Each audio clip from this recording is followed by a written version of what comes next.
So I put out a tweet the other day asking if you wanted me to share how I built a $30 million company from scratch with no money, no credit, no backing, no entrepreneurs in my family to help me, no official mentors. While I did that in 7 years, 0 to 30 million in 7 years, and started 12 other companies along the way, bought and built them up.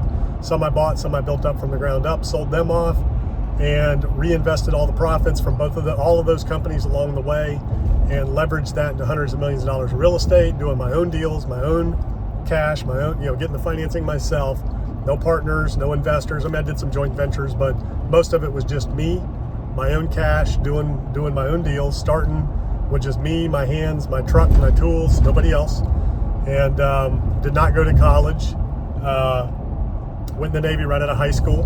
But while I did all that at the same time, so I built the company from scratch to 30 million, started 12 other companies, all at the same time, reinvested that in real estate, built hundreds of spec houses, developed all kinds of commercial, residential, mixed use, land development projects. And while all that was going on, I had 2 girls at the time. I have 3 now, but at that time when I was doing all that, I had 2 daughters.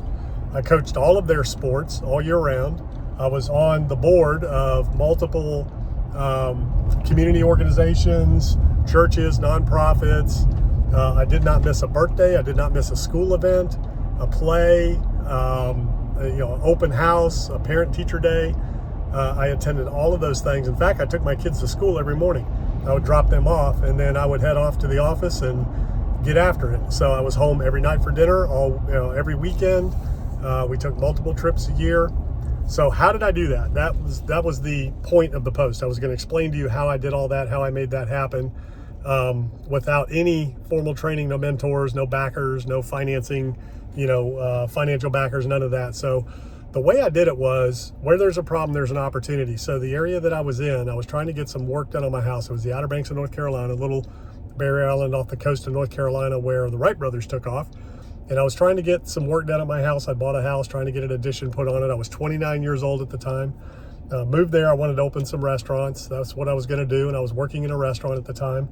And nobody would call me back. Couldn't get anybody to come do any work around the house, yard work, doing any kind of repairs, remodeling. So I started asking around, and all my friends were saying the same thing. They were saying they couldn't get anybody to do anything. Everybody was so busy, nobody would call you back.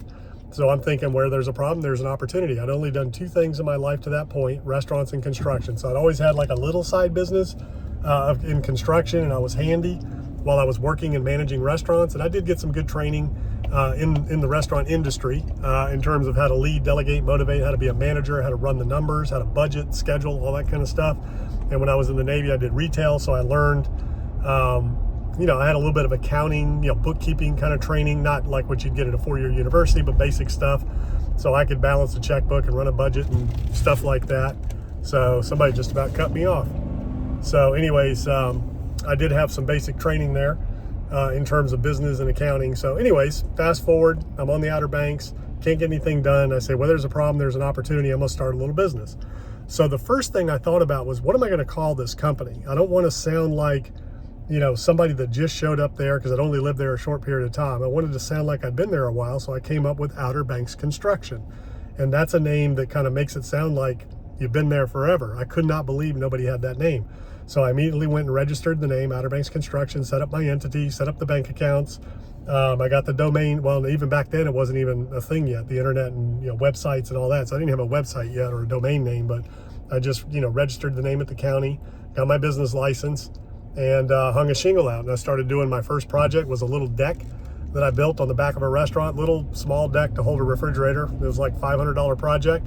And I think after materials and working most of the day, I probably made like net in my pocket $300. And I thought, man, if I can just do this, I'll be just fine. That was my first project. And then I had a neighbor that had some restaurants, and I started doing some work for him. And then I started doing, I put an ad in the paper. So I'm a marketer, and what I did was I educated myself. So before anything else, I'm a marketer and I'm a salesperson. I'm not very skilled when it comes to construction. I wasn't that good at what I was doing, but good enough to do handyman stuff. And that's what I started, a little remodeling handyman company, and built that into a $30 million building company.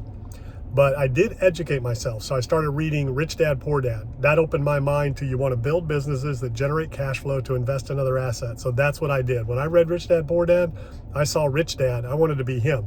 Everybody was coming to Rich Dad. Rich Dad had all the businesses, all the opportunities. He was doing all the deals, investing in real estate and teaching everybody. He was the mentor. That's who I wanted to be. I wanted to be Rich Dad. So that's what I did. I started my company. I started doing little remodeling jobs that I could do myself, handyman jobs. And then when I got busy enough, I put a big ad in the paper, a full page ad in the paper for my services. I put full page ads in the phone book. Back then it wasn't very cheap, and there was a phone book that was like, in case you don't know, a thing you held in your hand when you looked up phone numbers, because we didn't have Google, didn't have the internet. This was 1997, 98, so a long time ago. So that's how I started. And then I put signs out all over my jobs, and I had signs on my truck, and the business started building. I did what I said I was going to do. I showed up on time. I returned phone calls, so the business kept growing. So the first thing I did was I hired somebody to help me in the field so I could run and get materials and do sales calls during the day and that kind of thing, get estimates. And then I hired a second person. And then I hired a third person, all in the field. So once I hired the third person, I made one of them a crew leader, and I had the other two as helpers. And that crew leader now would get the materials and manage all the jobs, so I could do nothing but go out and sell jobs and estimate them. And I was still doing this by hand. So I had a pager, and I had, if you remember, the old analog mobile phones that you would install in your vehicle. So I had mobile install phones, and I had a pager. So if somebody would call me from one of my ads, I would answer the phone, return their call right away, and I would go see them that day, and I would give them a handwritten estimate right there on the spot. And if they wanted to hire me, they had to give me a deposit, sign the contract, give me a deposit right there on the spot. So that's how I got the bulk of the business. And 90% of the people I saw sold and closed that day, gave me a deposit, and I would come back. So the next step was I hired a part-time bookkeeper. I was doing all the books by hand and you used to be able to buy these little ledger books to keep all your books in, your payroll, everything. I did it all by hand with a pencil. And then I hired a part-time bookkeeper, office manager / bookkeeper / administrative assistant / That's the first key hire I tell everybody to get when you're trying to grow a business. I got that administrative assistant. And so she took over all of the admin so I could dictate out, all of the day-to-day of the admin tasks that I needed to have done. And then the next thing I did was I hired somebody to manage the crews in the field. So we hired another crew, and I was managing the crew. So I had two crews at this point that I was managing. Then I hired a project manager to manage the two crews in the field with my office manager in the office. So all I did was stay on the road all day long doing sales and estimates. My office manager would take the calls and dispatch me from north to south. The beach was linear, so I'd go up north in the morning, head south, and I'd come back at the end of the day and had landed, I don't know. At that point, my first year was 250, my next year was 750, my third year was 1.2.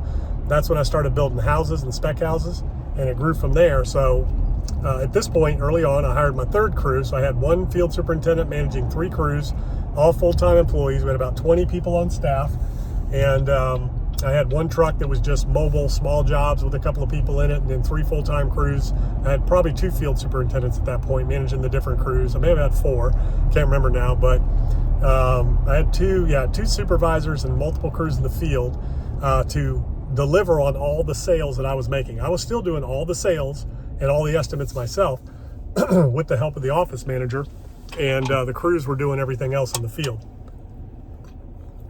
So that's when I decided that I wanted to go ahead and start building houses. Now, I didn't know how to build a house. I didn't know how to do most of the work we were doing. I hired people that were experts at doing the work to work for me, and I learned from them. So I know how to do it from a task standpoint, from material standpoint, what it requires, but from a physical skill standpoint, that's not me. I'm a manager, leader, delegator, motivator. I leverage the talents of others. That's a number one skill you need to scale, and scale fast. And again, all of this was at a time when I was still coaching my kids. I was still attending all their events. I was still home every night while all this was going on, because I leveraged the talents of others. I no longer was the guy in the field swinging the hammer. And even then I worked, basically 8 hours a day, 10 hours a day, whatever it took. And I was home every night and on the weekends. So the evolution into building houses. So I'd never built houses before, and I wanted to build houses. So what do? I went and hired the best people I could find in my market that had been building the $1 million beach houses I wanted to start building for a number of years down there. They were experts. That's what they did. So I went to the next biggest company there, and I recruited their top people to come build this company with me. And that's when the growth that's when our growth became exponential. So we started building houses, and the first couple of them I did spec houses so I could get some credibility out there. That's where you build a house on speculation that you're going to sell it. So I funded it. I bought a piece of land and drew up the plans and put the house on it. So at this point I had a big team, 20 people, full-time in-house, all salaried, management staff, managing all the crews in the field, doing the work. And we had an in-house designer, and we had president of the company who was doing all the estimates and handling all the day-to-day and scheduling. Had an office manager, had a secretary, and had a chief financial officer managing all of the aspects of the business at that point and all my investment deals, because I started building spec houses, which created my land development opportunities, where I'd go buy land, develop lots, build houses on them, or I would tie up land and sell that land to an investor or a client, and then I'd build a house for them. And then I was building houses for myself and selling them. And then as the business grew, I started investing into developments. And my first development that I did came to me from an engineer who had a client that did not pay him on a land development project, a 121 lot subdivision. So he said, hey, I've got this, so the client gave him the land in exchange for his fees, or the client gave the engineer the land in exchange for his fees. So he came to me and said, hey, I got this deal this guy gave me. I don't know what to do with it. You want it? I said, sure. So I bought the project from him and then went ahead and did the development. That was my first development. So those are the kind of things that I did. But the key is, when I wanted to start building houses, I didn't know how to do it. So I hired people. I hired experts that had been doing it for years to come work for me. And I leveraged their time, talents, and abilities. This was the first mastermind. It was my team, my employees that I had. It was also the clients and the customers that I was working for and building projects for. I learned from them. They were all successful business people or investors. So I learned what they were investing in and what kind of projects they were doing. And I started doing deals for them. And then a couple of my top clients, we did some partnerships together and joint ventures on some projects and did some deals with them. So I leveraged the time, talent, and expertise of other people to grow my company, to grow my knowledge, to grow my net worth, and to grow my liquid assets. So it was all basically the mastermind principle. You got to surround yourself with other people who are experts at what they do and let them do their thing, whether they're partners, employees, people you're working for, whatever it is. You got to learn from every situation you're into and learn from every opportunity you get into. And what I did with my team and my company, so we had a very good policy. Whenever the schools were closed, everybody was off, everybody was salary, so the jobs kept going while we were off. So whenever the schools were closed, it was paid holidays for the employees, other than like the summer, of course. But we took Christmas off for 2 weeks at Christmas. We took a week at spring. We took all the major holidays that the schools were closed. Those were all paid holidays for the employees. So I had a really good staff. We all worked Monday through Friday, about 10 hours a day. And we took weekends off, and we all had about 4 weeks a year off, paid vacation. And I had really solid employees. I hired the best people I could find. I put them in the right position, and I gave them the ability and the authority to make their own decisions, and more importantly, make mistakes and learn from them so they could scale the business for me. So I became a leader, delegator, motivator. I invested in myself, my own education. I poured into myself. I spent hundreds of thousands of dollars developing myself as a leader, as a manager, as a business operator. I brought consultants into my company to help us build our team and go over personality training, leadership training, building specific training, things like that. I hired experts to help me with sales, with my website, with my marketing, things like that. So the theme here is making sure that you focus on your strengths. My strengths were sales and marketing. That's that was my key strength. And then I leveraged that, and also I'm very creative. So I had a very, unique gifting in terms of maximizing property and, creating maximum density and opportunities out of a property as a developer. So I was really good with that, but I led the teams. I led the engineers, the designers, the architects, the contractors, everybody that was working for me. And I ultimately evolved from a building contractor, building in-house. Eventually I sold that company and I moved into the developer role, which is what I teach people how to do now, how to become a developer. You're a visionary, you're a leader. You find great teams and you coach them to success. You don't do the stuff, you coach them, but you still got to know what you're doing. You still need to know the technical aspects of it, but you don't need to know how to do it because that's their job.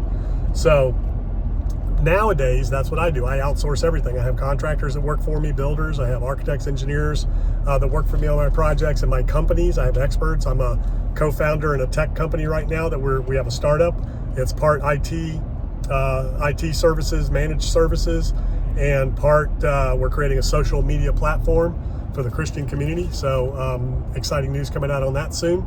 So how do I do that? No, it's not me. We have people there that were Amazon, Facebook, Google, Uber, very high level people that are building and developing these apps and the technology for the IT company, managed IT services and media company.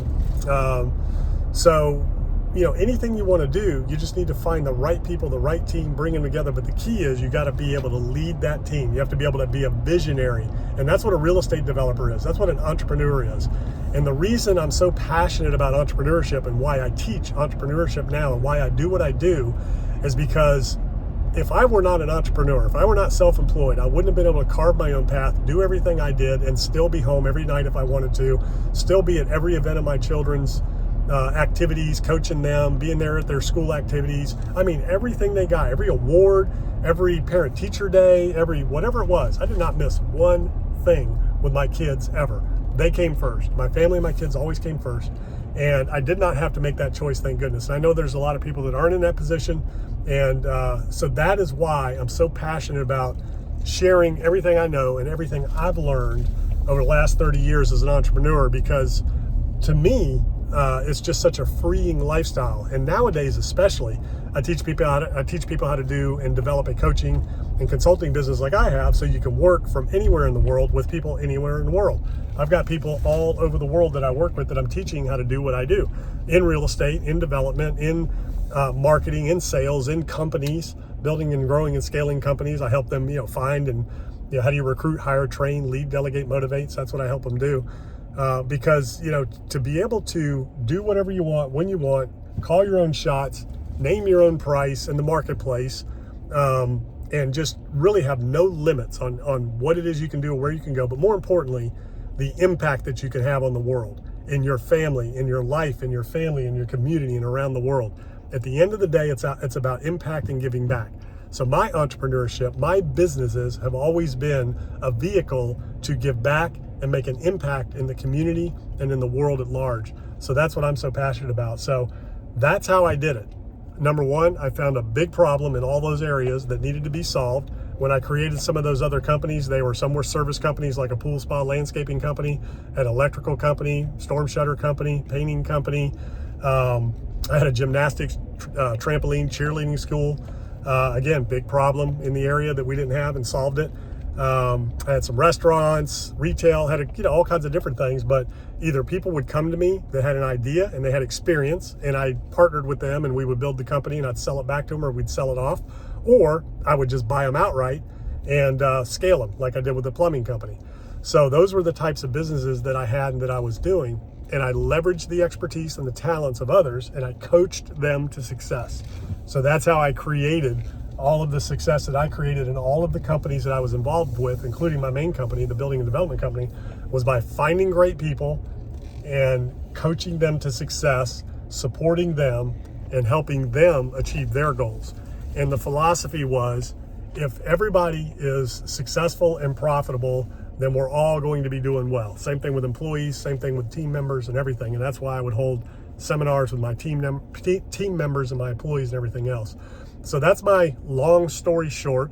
Again, started all this at 29 years old, had no money, no entrepreneurs in my family, no backing. I'm kind of a natural born entrepreneur, and there's a whole nother story there and journey. I started, you can look at my YouTube channel. I've got all kinds of podcast guest appearances and videos where I talk about my early upbringing, where I was the guy that was a little kid, 10 years old, 8, 9, 10 years old, knocking on doors saying, hey, my name's Greg. I live down the street. I need to make some money. I'll rake your yard. I'll cut your grass. I'll wash your car, walk your dog. I don't care. I need to make some money. The story there is, and I'll tie that into my fitness journey on the next video, because while all this was going on, I had gotten unhealthy. I was not eating right, didn't know anything about nutrition. I gained 80 pounds, and I decided, I was a lifelong smoker. I decided I was going to quit smoking and lose weight at the same time. That's another video that I'm going to make next. But anyways, that's where it all started, as a young kid, knocking on doors, looking for work so I could pay for karate lessons. I wanted to take karate, and my dad said, you want to take karate? Then you go figure out how to pay for it. So that's where it all started. That's when I started my entrepreneurial journey at 8. I think I was 8 years old. And however old you are when you're in 5th grade, 8, 9 years old, whatever that is. That's when I started that journey. So that is my story. That's how I did it, starting at 29 years old, going from 0 to 30 million, and building 12 other companies, doing hundreds of millions of dollars in real estate deals, all in a 7-year span early on. And then of course, growing and scaling from there. So that's it. And my next video I will share with you is going to be my health and fitness journey. I hope this helps you. I hope this inspires you to pursue your entrepreneurial dreams. Find a big problem to solve, set up the right entity that represents the problem or the brand that you want to use to solve it, and then get out there, market yourself, and find a way to convert those leads into sales like I did. I showed up on the spot with a handwritten estimate saying, if you want me, you got to sign up right now. And then you got to find a way to do more for more people. So that's business in a nutshell. That's how I did that so fast. And you got to educate yourself, pour into yourself, develop yourself, become a leader, delegator, motivator. So that's it for today. I'll see you in the next video.